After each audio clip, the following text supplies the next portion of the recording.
நம்ம பண்ண போகிற ஆசனாஸ் வந்து பார்த்தீங்கன்னா புஜங்காசனா. இப்போது ஃபர்ஸ்ட் நீங்கள் வஜ்ராசனாவில் உட்காந்துக்கலாம். முடியல அப்படின்னா அப்படியே நீங்கள் படுத்துக்கலாம். சரிங்களா? இப்போ நேராக நிமிர்ந்து உட்காந்துட்டு உங்களுடைய கைகளை முன்பக்கம் வச்சுக்கோங்க. முன்பணம் வச்சுட்டு அப்படியே படுங்க. முதல்ல படுத்து உங்களுடைய கைகள் வந்து இந்த தாடைக்கு பக்கம், தாடைக்கு மேலே உங்களுடைய கைகளை வச்சுக்கோங்க. ஃபர்ஸ்ட் வச்சுட்டு முதல்ல வந்து கால்களை சேர்த்து வச்சுக்கோங்க. சேர்த்து வச்சுட்டு உங்களுடைய கைகள் வந்து ஷோல்டருக்கு நேரம், அதாவது வெளி சைடு இருக்கக்கூடாது, கைகள் உள் சைடு இருக்கணும். தாடை வச்சுக்கோங்க. வச்சுட்டு மெதுவா ஸ்லோவா அப்படியே மேலே கொண்டு வாங்க. கொண்டு வந்து ஆஃப் பெண்டு, ஃபுல்லாக கை மேலே போயிருக்கூடாது. கை பெண்டாக இருக்கணும். தலைப்பகுதி நல்லா மேலே போயிருக்கணும். கால்கள் சேர்த்தி வச்சிருக்கணும். நல்லா மூச்சு இழுத்து மூச்சு விடணும்.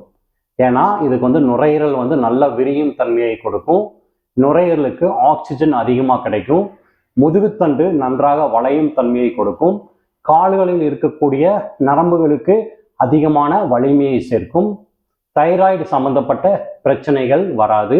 கழுத்து சம்பந்தப்பட்ட பிரச்சனைகள் வராது. புஜங்காசனா நல்லா மூச்சு இழுத்து ஒரு 10 டைம்ஸ். அப்புறம் மெதுவாக ரிலாக்ஸ் பண்ணிக்கோங்க.